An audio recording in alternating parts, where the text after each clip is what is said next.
¿Qué tal, amigos televidentes, y bienvenidos a un programa más del Informativo de la Salud?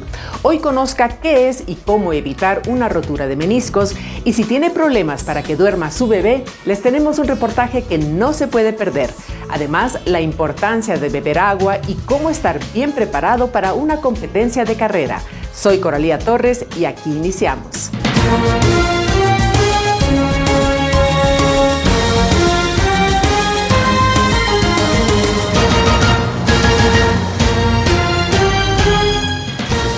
Un desgarro o rotura de menisco puede ser muy doloroso y es la lesión más común que ocurre en las rodillas. Puede darse con cualquier actividad que haga que se tuerza o gire la rodilla con fuerza. Incluso arrodillarse o levantar algo pesado puede provocar esta rotura. El reposo, la aplicación de hielo y los medicamentos a veces son suficientes para aliviar el dolor de un menisco desgarrado, pero en otros casos una rotura de menisco requiere cirugía. Veamos. La Academia Americana de Ortopedia cataloga a la rotura de meniscos como una de las lesiones de rodilla más comunes. Pero, ¿qué son los meniscos y cuál es su importancia? El doctor Pedro Lara, especialista en traumatología y con vasta experiencia en estos casos, nos explica su definición.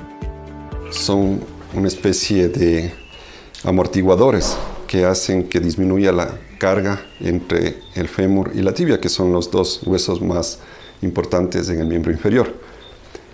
Actúan también ayudando al giro de la rodilla y específicamente evitando que a largo o mediano plazo se desgasten los cartílagos articulares. Hacen que la forma del fémur, que es el hueso que le encontramos en la parte superior, adopte la forma de la tibia. De lo contrario, tendríamos una superficie circular hacia una superficie plana. Eso haría que el impacto sea mucho y el cartílago que se encuentra en los huesos, en la parte articular, se desgastaría muy rápido. El desgarro puede producirse por una actividad física de impacto, de ahí que no se atribuye únicamente a la edad de la persona, aunque los adultos mayores tienen una probabilidad alta de sufrirlo, pues con el tiempo los meniscos se degeneran. Especialmente el fútbol, básquetbol, porque son deportes en los cuales la persona salta, cae y toma giros.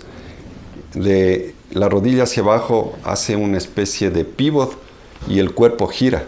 Al girar, rota y pinza el menisco y puede romper. La falta de un calentamiento previo a cualquier actividad física o incluso practicar deporte esporádicamente se suman a los factores de riesgo para lesiones de esta naturaleza.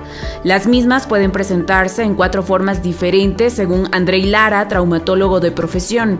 Él los describe de acuerdo a su estructura interna. Tenemos áreas que comprometen solo las tipo 1, que son pegadas justo a donde nace el menisco, la tipo 2, que son en los cuernos, la tipo 3, que ya son rupturas un poco más complejas, y la 4, que es una ruptura en asa de Valde, donde el menisco se desprende y a veces es cuando la rodilla se queda trabada porque el menisco sale de su puesto. ¿Cuáles son los cuernos ahí el menisco tiene una forma de C y una forma de O. Entonces el cuerno anterior y el cuerno posterior son las partes iniciales del menisco y luego se compone del cuerpo. Entonces las que a veces más se afectan son los cuernos de los meniscos, porque ahí, justo como explicó el doctor Lara, es cuando pinza en el giro y se rompe el menisco. El diagnóstico parte de una historia clínica del paciente y un examen físico para determinar el grado de la lesión. Hacemos algunas maniobras para saber qué tipo de ruptura tiene y cuál de los meniscos está roto. Entonces tenemos un menisco interno y un menisco interno para saber más o menos diferenciar en el examen físico. Entonces hacemos maniobras de flexión, de extensión, donde vemos qué parte está rota, si la parte anterior o la parte posterior del menisco. Hay maniobras donde giramos el pie, que nos permite saber justamente la dirección y definir si es que es el interno o el externo el que están rotos. Posteriormente, hacer el examen físico, pues ya tenemos algunos exámenes complementarios para definir específicamente en qué área tiene la lesión el menisco. Entonces, el examen complementario específico para ver una ruptura del menisco es una resonancia magnética. Y claro, hay diferentes tipos de rupturas que ya las vemos ahí y con eso ya determinamos el tratamiento que necesita el paciente. La mayoría de las personas pueden caminar con la rodilla lesionada. Sin embargo, después de algunos días, el daño podría manifestarse con dolor e inflamación gradual. Rodilla hinchada, muy dolorosa, que no pueda mover. Inclusive hay ciertas veces que se bloquea la rodilla, porque al romperse el menisco, este se va al interior de la articulación una parte. y bloquea y no permite que se mueva. Entonces, dependería del grado de impacto, del grado de lesión para tener la sintomatología. El tratamiento puede ser quirúrgico o no. Si el desgarro es pequeño, sus síntomas no persisten y su rodilla está estable, se recomienda reposo y compresas de hielo según la prescripción del médico, mientras que la cirugía se hace imprescindible cuando la lesión ha causado un daño severo. El tratamiento que hacemos nosotros es un tratamiento laparoscópico. Usamos un equipo de artroscopía de alta definición, con lo cual hacemos apenas 2 incisiones pequeñas, que ingresamos con un lente hacia la articulación y revisamos hacemos un paneo de toda la articulación, y por el otro lado un pequeño orificio por el cual también nos ingresamos con aparatos específicos para hacer remodelaciones, suturas meniscales, dependiendo del grado de lesión. Lo más importante en estos casos es preservar la mayor cantidad de menisco que se lo puede hacer. Eventualmente no sacamos meniscos, podemos hacer suturas meniscales. ¿Qué significa eso? Garantiza a que su rodilla vuelva a la normalidad y no tener un desgaste precoz. Eventualmente, cuando el paciente deja pasar el tiempo y ya tiene lesiones graves que no se solucionaron desde un inicio, eso hace que el menisco ya sea irrecuperable. Y hay lesiones grandes que en ese caso lamentablemente tenemos que remodelar, sacar la mayor cantidad. Eso no es muy recomendable porque pierde la función de protección del cartílago. A mediano o largo plazo, ese cartílago comienza a chocar entre hueso y hueso y comienza a desgastar y tenemos artrosis precoces. Las artrosis son el desgaste del cartílago. La fisioterapia es importante durante el proceso de recuperación. Cuando son las lesiones tipo 1 o 2, prevemos que la recuperación sea más rápida, aproximadamente 3-4 semanas el paciente podrá hacer su actividad deportiva. Para su vida diaria, si es oficinista, probablemente en 3-4 días vuelve a hacerlo sin mayor problema, iniciando una terapia precoz, que es ejercicios isométricos para no perder masa muscular, movilidad, y obviamente a esto se asocia antiinflamatorios, hielo. Pero si las lesiones son un poquito más grandes, que lo peor que puede pasar en una lesión meniscal es que tengamos que hacer una sutura. Eso involucra simplemente prolongar un poco más el tiempo de recuperación, que es no permitir 4 a 6 semanas que pise el paciente, pero si tiene movilidad. Eso hace que su menisco se pegue y tenemos prácticamente para que vuelva a su actividad deportiva unos 6 meses. Eso sería en el peor de los cuadros. Ambos especialistas recomiendan que antes de iniciar la práctica de algún deporte se sometan a exámenes físicos y biológicos para saber su estado de salud real, usar el calzado adecuado para el entrenamiento, pues de eso dependerá su rendimiento y la probabilidad de lesiones que pudiese sufrir.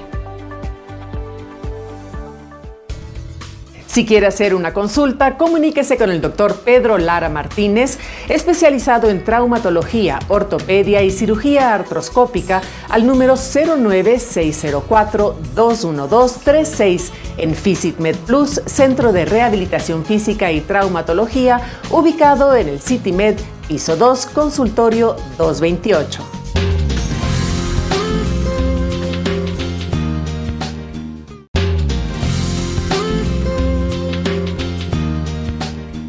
Para muchos padres, la hora de dormir de sus bebés o niños pequeños puede ser la parte más difícil del día. Los niños de esta edad a menudo se resisten a ir a dormir, especialmente si tienen hermanos más grandes que aún están despiertos. Pero no se desanimen, sigan los siguientes consejos que les hemos preparado en el reportaje a continuación para ayudar a su niño pequeño a fomentar buenos hábitos para dormir.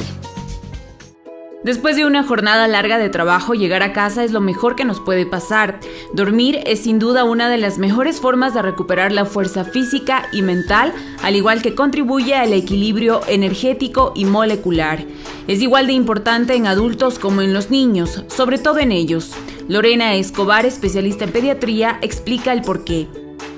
El sueño, al igual que la alimentación, constituye una función primordial en la salud y en el desarrollo del niño. Como le decía, yo le considero al sueño casi como la relación del combustible al auto. Nos permite que el niño descanse y se prepare para el estado de vigilia, que es el día posterior. Estudios científicos de la Universidad estadounidense Emory han confirmado que el sueño es imprescindible para la buena salud de los más pequeños, específicamente desde su nacimiento. De hecho, señalan que durante el descanso nocturno del menor, la secreción de la hormona del crecimiento aumenta durante una de las fases del ciclo del sueño. Ciclo REM del sueño, en donde en las distintas etapas, la primera es la fase preliminar, que es luego de la vigilia, ¿sí? Donde se prepara para dormirse. La segunda fase es la superficial, ¿sí? Y la tercera fase es la profunda, ¿sí? De esta parte de este ciclo REM. Y en esta parte, en esta fase profunda, es en donde se segrega la mayor producción de la hormona del crecimiento, ¿sí? Entonces nos permite, ¿sí? Si cumplimos si esta fase es bien cumplida y de calidad, ¿sí? Permite el desarrollo posterior. Por eso es preciso identificar si el infante ha tenido un sueño reparador o no.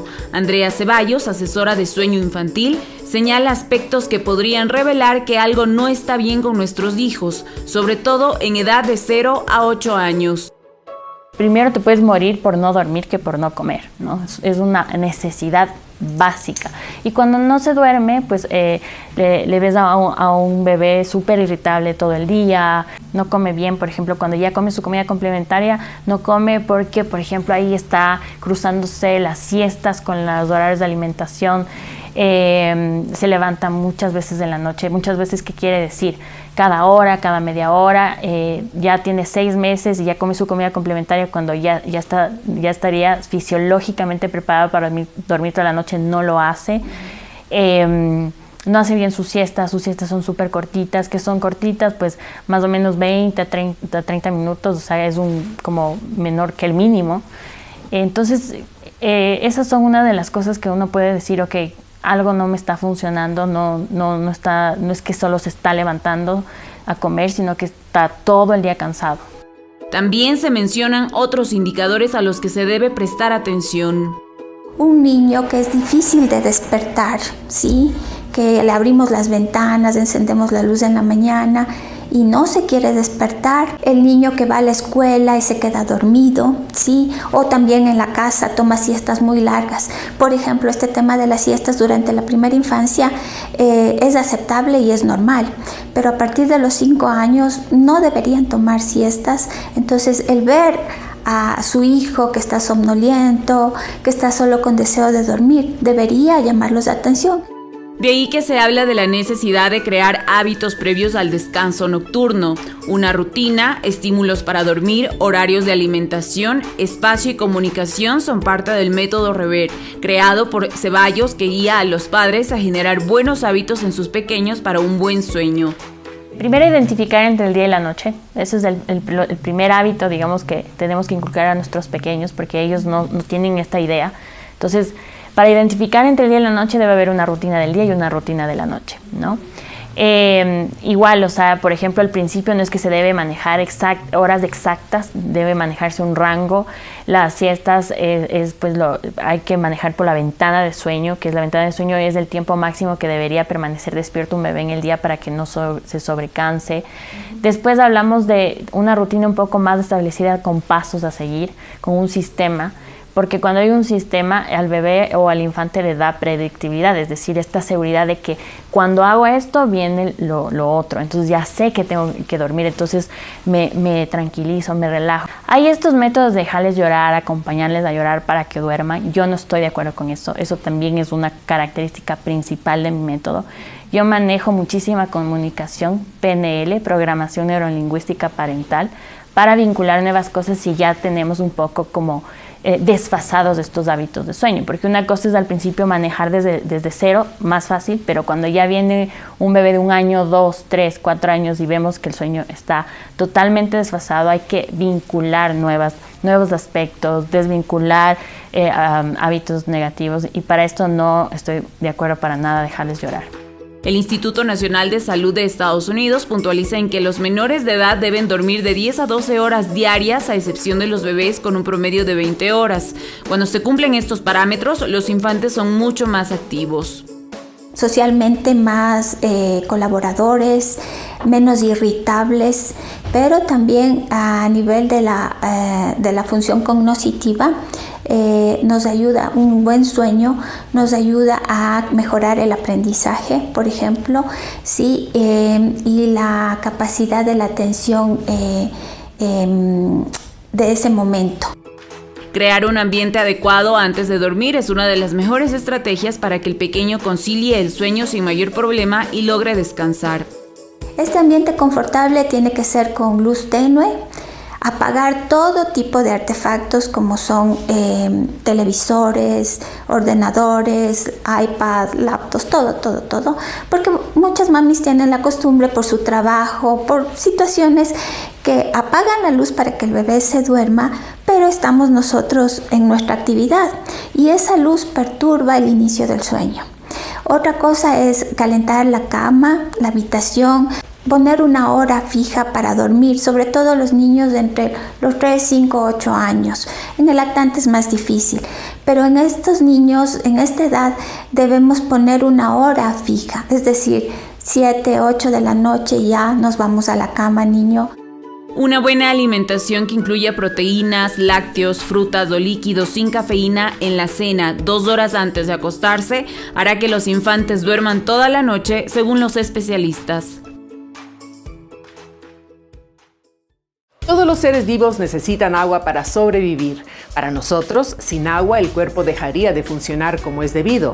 Una persona no puede sobrevivir sin agua más de unos pocos días. ¿Por qué? Porque el cuerpo necesita agua para poder llevar a cabo muchas de las funciones que desempeña. Entonces, no lo dude más y comience a incrementar su consumo diario de agua. Lo primero que tiene que hacer es determinar qué cantidad necesita su organismo. Se lo informamos a continuación. ¿Sabías que más de la mitad del peso de tu cuerpo está compuesto por agua? Por eso es importante su consumo diario, ya que permite un funcionamiento adecuado del organismo, sobre todo de la sangre que contiene mucha agua y se encarga de llevar oxígeno a todas las células del cuerpo. Nos ayuda a generar varios sistemas o a mejorar los sistemas a nivel corporal, tanto a nivel metabólico como a nivel de lo que son funciones vitales para lo que es el cuerpo. Dentro de todos los procesos, el agua influye o la tenemos a nivel celular, a nivel de lo que es sangre, también la tenemos a nivel de lo que es, o para mejorar todo lo que es el sistema inmunitario, lo que es el sistema gástrico. Entonces realmente lo que es agua no solo se va a enfocar en el hecho de hidratarnos para vernos estéticamente o a nivel de piel, de una mejor calidad de piel, que tengamos más brillo a nivel, sino también a nivel metabólico. Si es que nosotros no tenemos agua, prácticamente la parte de lo que es el oxígeno no va a poder recorrer tanto las células como los órganos y no vamos a tener ese intercambio de líquidos y de fluidos que nos permiten subsistir.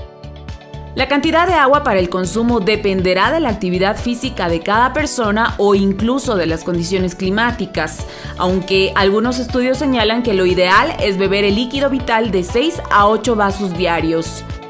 Incluso dentro de la misma persona, la cantidad de agua que debemos ingerir varía mucho de un día a otro, dependiendo las estaciones del año, las actividades.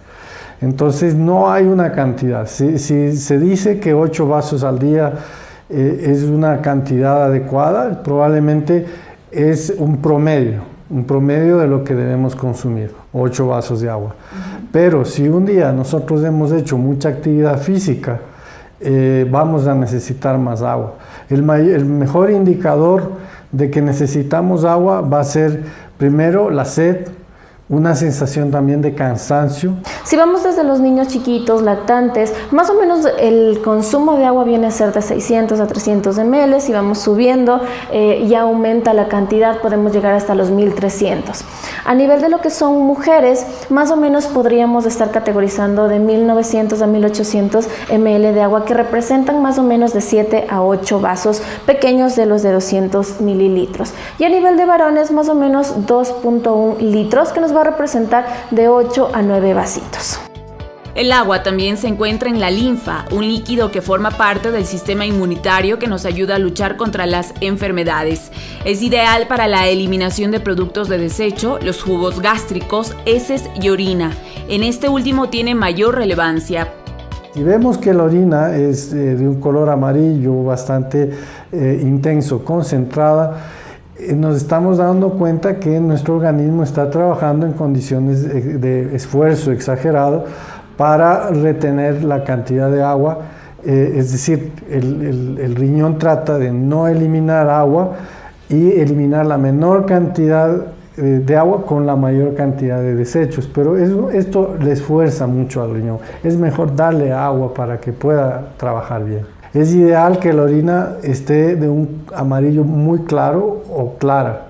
Que la orina no esté concentrada, porque quiere decir que no estamos ingiriendo suficiente cantidad de agua.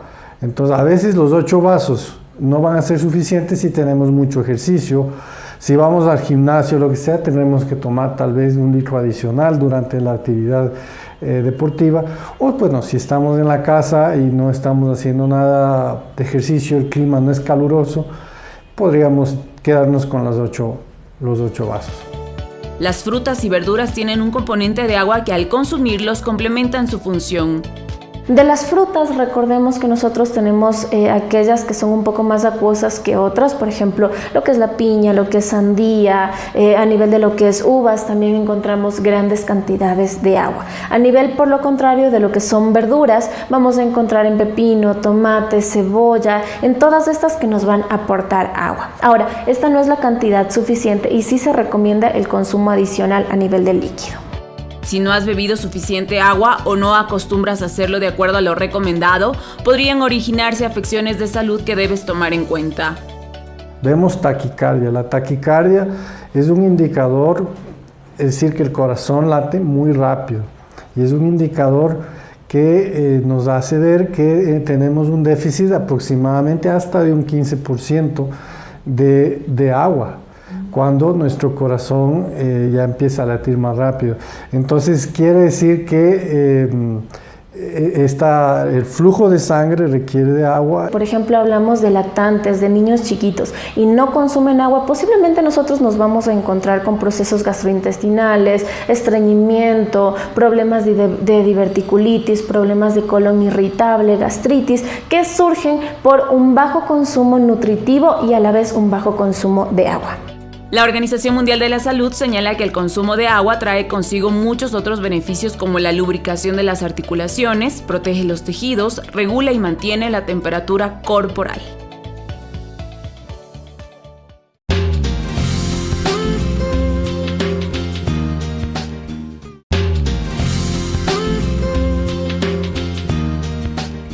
Correr es uno de los deportes de moda, tanto por su sencillez como por los beneficios que tiene para la salud de los que lo practican.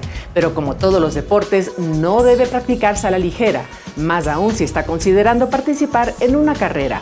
En este caso, son muchos los factores que debe tomar en cuenta antes de echarse a correr. Le informamos a continuación cómo debe prepararse para una competencia. A medida que los protocolos de bioseguridad contra la COVID-19 se suavizan, los eventos masivos se normalizan de a poco. Las competencias deportivas que convocan a cientos de personas no son la excepción, y si está pensando en participar en ellas, es necesario que tome en cuenta algunos consejos, aun si lo ha hecho antes. Una preparación adecuada previa a una competencia es importante, pero antes debe someterse a exámenes preventivos que confirmen que se encuentra en buen estado de salud, según Oscar Concha, especialista en medicina deportiva. En algunos países ya es obligatorio que una persona que va a hacerse que va a participar en una de estas competencias se haga un examen médico que al menos incluya un electrocardiograma. Hay ocasiones en las cuales hay enfermedades del corazón, hay trastornos del corazón que pueden ser potencialmente mortales cuando les llevamos a frecuencias cardíacas altas, cuando le exigimos mucho al corazón. Una vez superada esa etapa, es conveniente entender el por qué quiere participar en esa competencia. Tras ello, se elabora una rutina de entrenamiento para cada persona. Pablo Vallejo, instructor de élite, señala que los objetivos claros permiten al deportista, ya sea aficionado o profesional, aumentar sus aptitudes físicas. Se toman dos cosas en cuenta, que son las más importantes. Primero son las demandas del evento, es decir, a qué carrera se inscribieron, qué carrera quieren correr y cuáles son las aptitudes de la persona. Es decir, si es que tiene algo de experiencia, si va a empezar desde cero, si es que quiere mejorar sus marcas o sus tiempos. Entonces, luego de ese análisis completo de la persona, se puede prescribir un entrenamiento que se adapte justo a cada persona y no solo a sus capacidades, sino también a su tiempo. Porque si bien queremos mejorar, también no podemos descuidar otras cosas como el trabajo y la familia. Cuánto entrenamiento es óptimo y el tiempo destinado a ello depende del atleta y de la competencia a la que apunta a participar. Si voy a correr un 10K y estoy empezando y corro a 7 minutos del kilómetro, debo enseñarle a mi cuerpo a soportar eso en entrenamiento. Eso quiere decir que voy a tener que correr durante más de 1 hora continua para cumplir el objetivo de llegar a los 10 kilómetros. Es un entrenamiento progresivo, exactamente. Entonces, si es que no tengo mucha experiencia o no he entrenado continuamente años atrás, voy a tener que empezar desde...